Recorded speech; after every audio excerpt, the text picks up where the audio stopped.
معاف کر دو مجھے معاف کر دو۔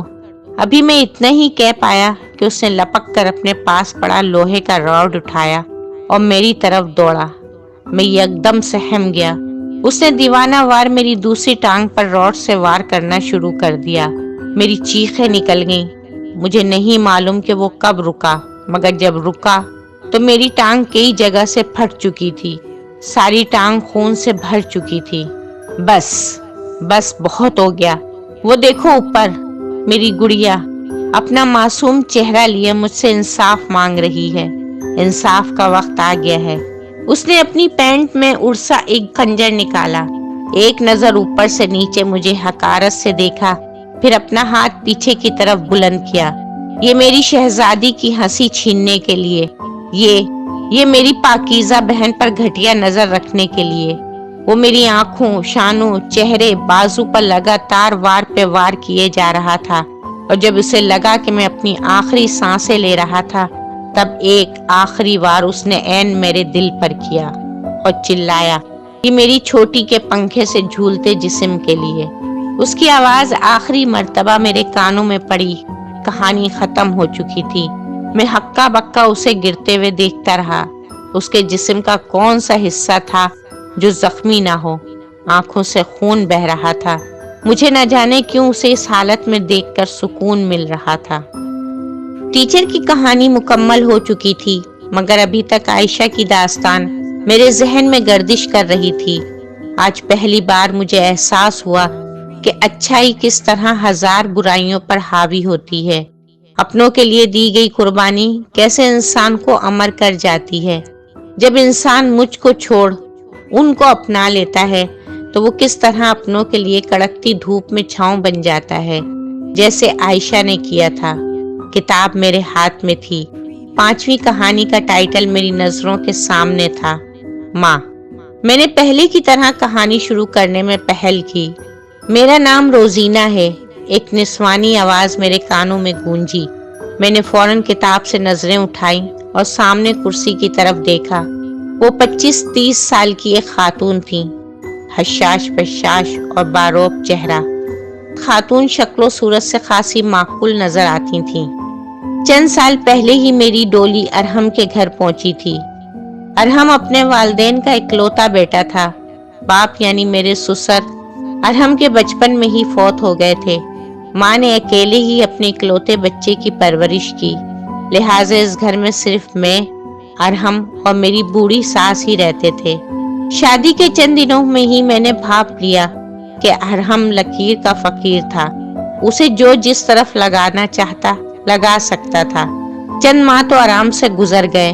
میرا شوہر اور ساس دونوں ہی میرے ساتھ بہت اچھے تھے، مگر پھر رفتہ رفتہ ارحم کا ماں کی طرف جھکاؤ مجھے کھٹکنے لگا۔ گھر کا سارا نظم و نسق اپنی ساس کے ہاتھ دے کر مجھے چڑ ہونے لگی۔ میں اس گھر پر اپنی حکمرانی چاہتی تھی۔ میں چاہتی تھی کہ ارحم ہر مہینے تنخواہ اپنی ماں کی جھولی میں ڈالنے کے بجائے میرے ہاتھ میں دے، مگر اس بڑھیا کے ہوتے ایسا ناممکن تھا۔ لہٰذا اس سے جان چھڑانے کو میں نے منصوبہ بندی شروع کر دی۔ ارحم کے دل میں جگہ تو میں پہلے ہی بنا چکی تھی، اسے اپنا گرویدہ کر چکی تھی۔ اب آہستہ آہستہ میں اس کے کان بھرنے لگی۔ شروع میں وہ نظر انداز کر جاتا، پھر اس نے مجھے سمجھانا شروع کیا، مگر میں آئے دن اپنی مظلومیت کے قصے سنا سنا کر اس کے دل میں زہر بھرتی گئی۔ پھر ارحم کو ماں پر شک پڑنے لگا۔ وہ سمجھنے لگا کہ اس کی ماں واقعی میرے ساتھ ناانصافی کرتی ہے۔ اسے لگنے لگا کہ اس کے جاتے ہی میری ساس مجھے تنگ کرنے لگ جاتی ہے۔ بات بڑھتی گئی، آئے دن گھر میں دنگا فساد رہنے لگا۔ وہ کبھی مجھے تو کبھی اپنی ماں کو سمجھاتا، لیکن جب کئی مہینوں تک حالات نہ سدھرے تو میں نے اسے وہ فیصلہ کرنے پر مجبور کر دیا۔ ہمارے شہر میں ایک اولڈ ہوم تھا۔ ارحم نے اپنی ماں کے پاؤں پکڑ کر اسے اولڈ ہوم جانے پر راضی کر لیا۔ بالآخر ایک دن وہ اسے اولڈ ہوم چھوڑ آیا۔ اپنے سامان کی گٹھری باندھ بڑھیا ایسے اس گھر سے نکلی جیسے ایک شکست خوردہ بادشاہ اپنی سلطنت سے نکلتا ہے۔ ایک نظر پورے گھر پر ڈالی، مجھے شکوہ کرنا آنکھوں سے دیکھا اور ارحم کے پیچھے چل دی۔ ارحم ہفتے میں 2 بار اس کے پاس چکر لگا آتا۔ مجھے خدشہ ہونے لگا کہ اگر وہ اس طرح وہاں جاتا رہا تو کہیں اس کا دل ماں کے لیے موم نہ ہو جائے۔ سو میں ہر روز اس معاملے پر اس سے جھگڑنے لگی۔ یوں رفتہ رفتہ اس نے ماں کی طرف جانا کم کر دیا۔ ہفتے میں ایک بار، پھر مہینے میں ایک بار۔ وقت گزرتا گیا اور ایک دن اولڈ ہاؤس سے بڑھیا کے مرنے کی خبر آ گئی۔ ماں کی موت پر ارحم پچھتاوے کے بوجھ تلے دب گیا۔ میں نے بھی مگرمچھ کے آنسو بہائے۔ وہ کچھ لمحوں کے لیے خاموش ہو گئی۔ مجھے یقین نہیں آ رہا تھا کہ اس طرح بھی عورت کی دشمن ہو سکتی ہے۔ اور ارحم، وہ کیسا مرد تھا جس نے کل کی آئی بیوی کے پیچھے اپنی ماں کی زندگی بھر کی قربانیوں کو فراموش کر دیا۔ خیر، وقت کے ساتھ ساتھ ارحم کا پچھتاوا بھی ہوا ہونے لگا۔ چند ماہ یوں ہی گزر گئے، پھر میرے ساتھ عجیب و غریب واقعات ہونے لگے۔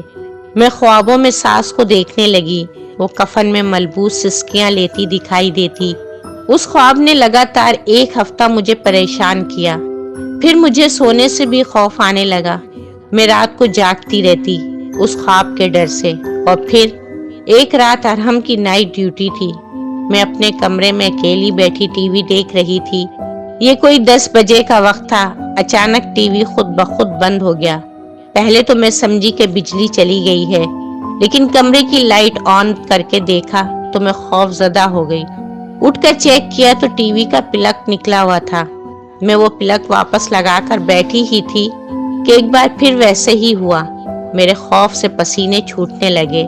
تیسری بار میں پلگ لگا کر بیٹھی تو ٹی وی اسکرین پر منظر دیکھ کر میرے ہوش اڑ گئے۔ وہی خواب اب اسکرین پر چل رہا تھا۔ میری ساس کفن میں ملبوس سسکیاں لے رہی تھی۔ میں نے جمپ لگا کر پلگ کھینچا، مگر منظر نہ بدلا۔ میں فوراً کمرے سے باہر نکل گئی۔ میرے ہاتھ پاؤں پھولے ہوئے تھے۔ دعا کر رہی تھی کہ یہ میرا وہم ہو۔ میرا گلا خشک ہونے لگا۔ پانی پینے جو ہی کچن میں داخل ہوئی، میری نظر ایک عورت پر پڑی۔ وہ واش بیسن پر جھکی ہوئی تھی۔ میں سکتے کے عالم میں دروازے پر ہی رک گئی۔ کون ہو تم؟ میں نے پوچھا۔ اس عورت نے پیچھے مڑ کر دیکھا تو میں حواس باختہ ہو گئی۔ وہ میری ساس تھی۔ میں ایک دم پیچھے مڑی اور باہر کی طرف بھاگی، لیکن کہیں بھی جائے امان نہ تھی۔ چاروں طرف مجھے میری ساس نظر آنے لگی۔ میرا دماغ چکرانے لگا۔ میں وہیں فرش پہ گر پڑی۔ معلوم نہیں کتنی دیر میں بے ہوش رہی۔ جب ہوش آیا تو اسپتال میں تھی۔ ارحم ساتھ ہی کھڑا تھا۔ وہ کچھ لمحوں کے لیے خاموش ہوئی۔ میں نے گھڑی کی طرف دیکھا، وقت وہیں رکا ہوا تھا۔ نہ جانے یہ کیسا گورکھ دھندا تھا۔ میں کتاب لینے پر پچھتا رہا تھا۔ ارحم کے پوچھنے پر میں نے ساری رودات سنائی، مگر وہ اسے میرا وہم کہہ کر ٹال گیا۔ اب مجھے دن میں بھی گھر رہتے ہوئے ڈر لگتا تھا۔ گھر میں عجیب و غریب واقعات ہونے لگے۔ کبھی ساس کے کمرے سے رونے کی آوازیں آتی، کبھی ایسا لگتا جیسے سارا گھر بلیوں سے بھرا پڑا ہے، کبھی برتنوں میں چوہے مرے ہوئے ملتے، لیکن یہ سب واقعات ارحم کی غیر موجودگی میں ہوتے۔ میں ان واقعات سے بے حد خوف زدہ ہو چکی تھی۔ ارحم کو بار بار بتاتی، مگر وہ یقین نہ کرتا۔ میرا گمان سمجھ کر وہ مجھے تسلیاں دینے لگ جاتا۔ میں چڑچڑی ہوتی گئی۔ پھر ایک دن تو حد ہی ہو گئی۔ ارحم ڈیوٹی سے واپس آ کر سو رہا تھا۔ میں باہر گھر کے کاموں میں مصروف تھی۔ کچھ کام پڑنے پر میں بے خیالی میں اپنے کمرے میں داخل ہوئی۔